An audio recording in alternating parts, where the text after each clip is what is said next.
Hello everyone, I'm Skratch. Welcome to the channel. This is another Raid Shadow Legends video. Hope you guys are having an amazing day. We are currently on the test server. We're gonna have a look at some of the new champions that are coming to the game in the next patch. I gotta say, we have quite a few nice epic champions coming in. We have a few legendaries, we have the fusion champion as well, some QOL changes which we're not gonna check because my opinion is that they're not working properly at the moment. So till Platinum doesn't confirm or deny it, it's kind of like no point to showcase that because I really think they're just not working good, you know.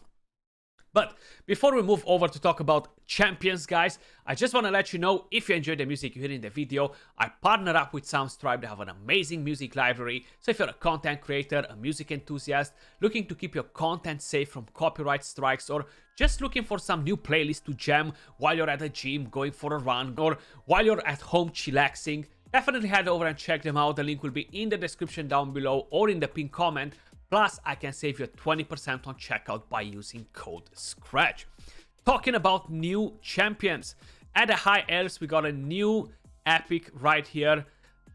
Ilisnia. Something like this. Seems like a pretty odd name to pronounce, at least for me. Basically, HP-based champion, Force Affinity, pretty good base stats all around. With the A1, she has a chance to steal a random buff.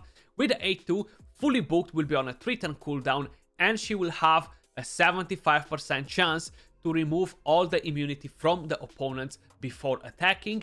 And after attacking, she will have a 75% chance, fully booked, to land a block buffs debuff on all enemies for 2 turns. Now, it's only a 75% chance. That's kind of like the only thing that bugs me off.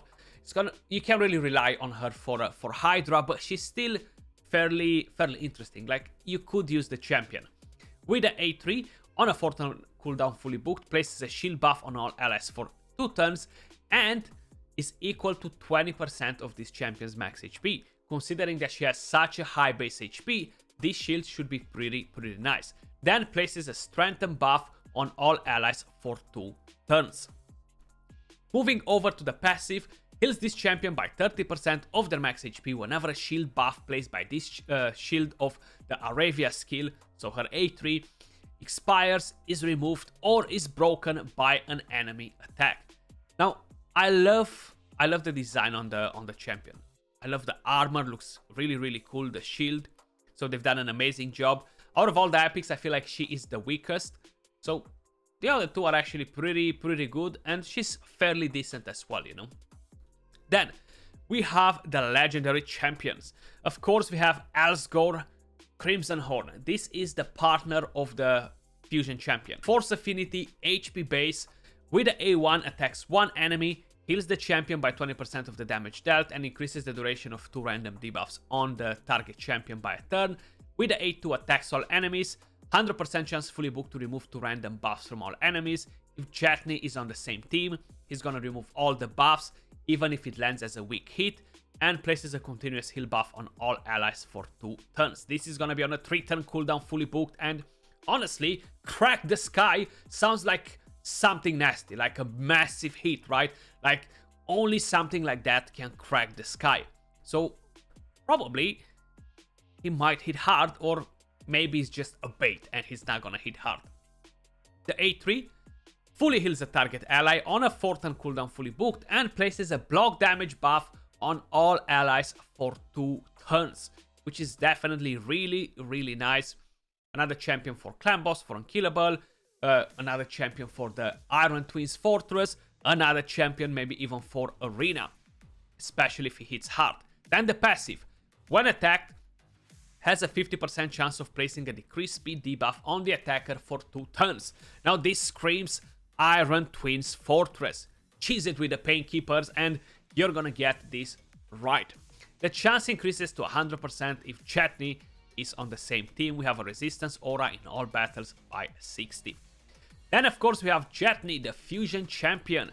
I just want to check her base stats, guys. Like, we've seen her skills, we know what she does. 1 enemy 2 times, a chance to land a stun or a chance to land defense down. AoE, defense down, ignores 20% of the target's defense on a 3-turn cooldown. The A3 attacks all enemies 2 times. Buffs increase crit rate, increase crit damage, and grants an extra turn if we kill an enemy, but only if Elsgor is on the same team. The passive inflicts 20% more damage against targets under shield buffs and will ignore shield buffs if Elsgor is on the same team. Which most likely is not going to be the case, but base stats, just all around, I feel like they're pretty good, almost 1.6k attack, so I'm pretty happy with that. We're gonna test it out and see if we were wrong, if this champion is kind of like a must-do, you want to put your hand on the champion, especially if you don't have many nukers, or if Skratch was wrong and this champion kind of like sucks, you know? We're gonna check that out. Love the backpack. Let's call it a backpack, the skull on the back. Moving over to the next champion that we have new on the list, All Green Tribes is getting a new Void Legendary. My god, every month a new Void Legendary. Grazor Iron God. He looks pretty terrifying. Love the helmet, the ice. Very nice shields as well. Like, love the skeletons. They're actually awesome, yeah. Design-wise, super nice. Defense-based champion. Fairly good base stats with the A1. Attacks all enemies. Places a shield buff on all allies except this champion for 1 turn. The value of the shield is proportional to this champion's defense. And damage based on defense. With the A2, attacks all enemies. Heals this champion by 10% of the damage dealt. Increases the duration of all buffs on all allies by 1 turn. And damage based on enemy max HP on a 3-turn cooldown. Healing Bombardment. This sounds actually pretty interesting. Another skill that sounds like it's gonna wreck, right? Like, they have all these big names, like, okay, they're gonna do tons of damage, so I guess we're gonna have to wait and see, but enemy max HP AoE sounds pretty good to me. Then attacks all enemies on a 3-turn cooldown fully booked, 100% chance to land provoke, places increased resistance and increased defense buff on all allies for 2 turns, damage based on defense. This is gonna be a pretty strong champion for Hydra clan boss, man. Provoke, increase resistance, increase defense, enemy max HP hit, then the heal, the A1, I feel like it's definitely very nice. Then the passive, Vogot on steroids. Whenever this champion is attacked, heals all allies except this champion by 70% of the damage received. Only heals by 35% of the damage received from boss attacks. This effect has no cooldown, which is very nice. Then the active effect, which has the cooldown, places an unkillable buff on this champion for 1 turn before receiving a fatal hit. So think about Leoria's Skull Crown. Not only he's gonna be great for Hydra, but he does have some potential for Arena, considering that he has this unkillable buff on himself, the heal that you're gonna get on your team, everything else that he does. I feel like he could potentially be a very interesting champion for Arena too, so I'm actually pretty happy with this being a Void Legendary. I think like he deserves the title. He brings in some very nice things in the kit, a lot of awesome combinations for PvE content, for PvP content, the Bommel. You can definitely do a lot of things with this champion. And we have an increases ally defense in all battles by 33%.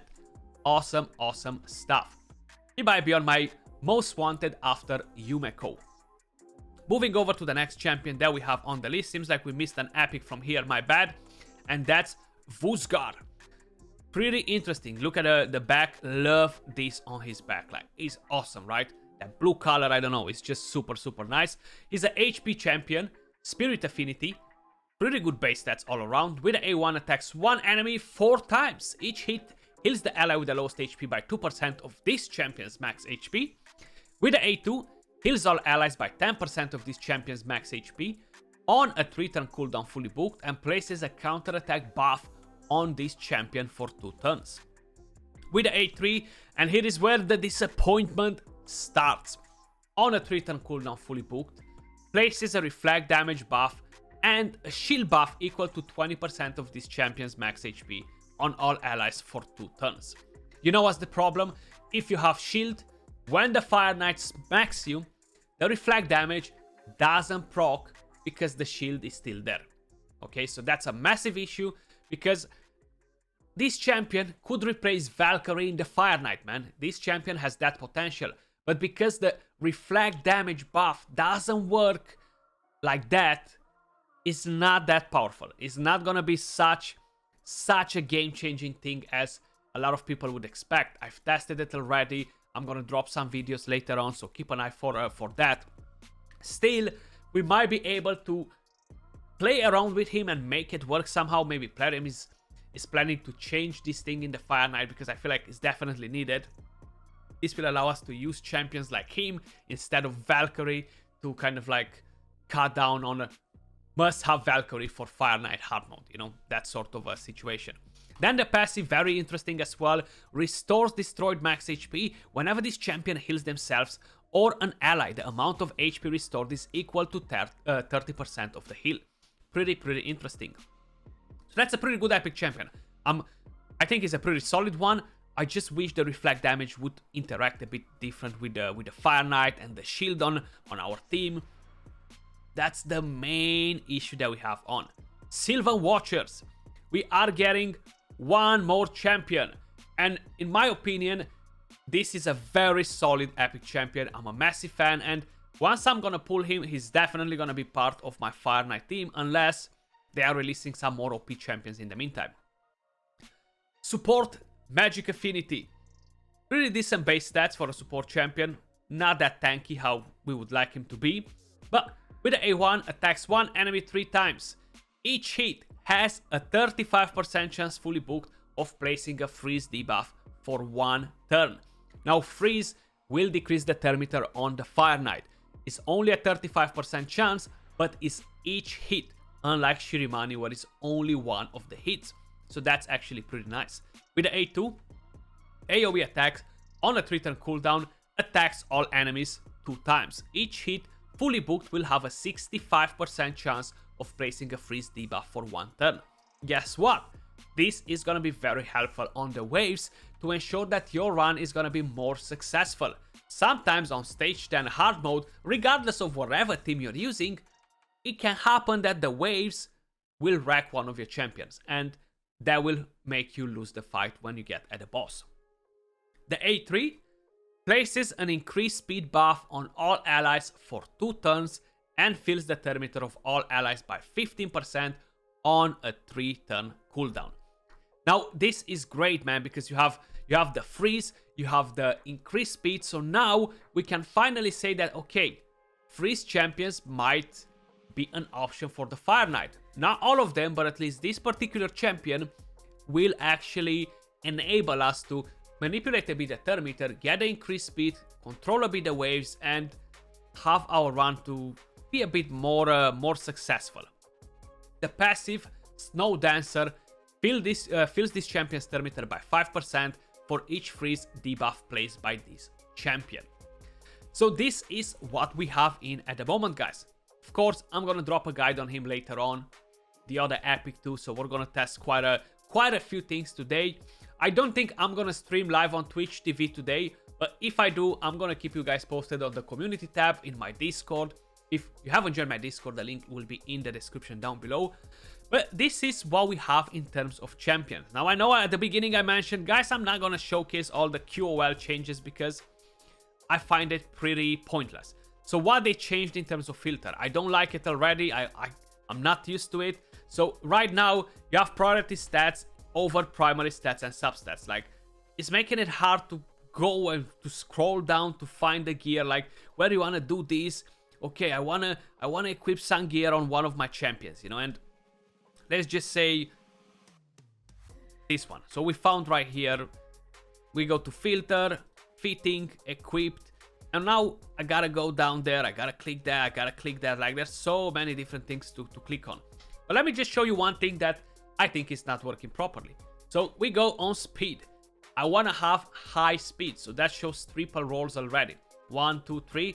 That means triple to me, or low is 1 roll or something like that. Medium is kind of like double roll.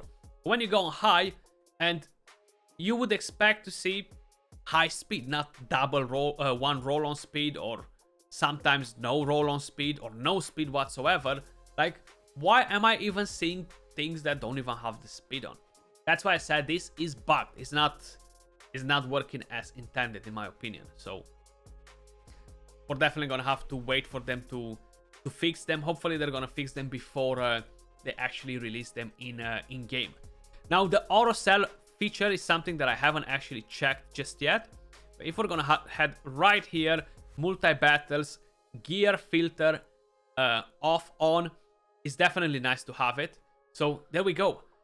We have all these things that we can sell. Well, I'm gonna keep all of them. Choose the gear you wish to keep. So you gotta tick what you wanna keep. I don't wanna keep this. No, I don't wanna keep that. I don't wanna keep that. Yes, we're gonna keep 6-star, epic, legendary, and mythical. And this is mainly seems like just for accessories, so just for the rings. So yes, if I'm keeping primary stats, HP, attack, defense, 100%, substats. So substats seems like you gotta tick for all of them to be on. The thing is, it's not gonna be as smart as the RSL helper, where it's checking each item individually. So let's just say if we wanna have just attack, you know, I still need to tick all these if know when I'm keeping the HP and defense, it's gonna sell them if I don't have all this ticked on. Does that make sense? So it's still good that you can sell the lower crap, but you get me. You cannot select for each item individually. Then you're moving to amulets. It's gonna be pretty much the same sort of situation. Yes, you're keeping whatever, it doesn't really matter. And then you have the banners. Unfortunately, you don't have much control on it. It's not like the RSL helper where you're able to select, I want to keep from an HP banner, I want to keep HP percentage and speed, you know, like I want to keep that. And then I want to keep from the attack, I want to keep attack and speed, you know. So this is changing. It's not gonna be as the RSL helper, unfortunately. But that is pretty much everything for this video, guys. Let me know your thoughts in the comments down below. What do you think of the champions? I really think the epics are pretty nice. I think we're getting some game-changing champions this patch. They look pretty interesting, especially the Void Legendary. And the features are kind of like, the QOL changes. But I guess we're gonna test them in-game, see what they're fixing. If you enjoyed the content, don't forget to smash that like, subscribe, click on the bell and turn on all notifications to make sure you won't be missing any of the future content. Much love, and I'll catch you all soon in the next video. Peace.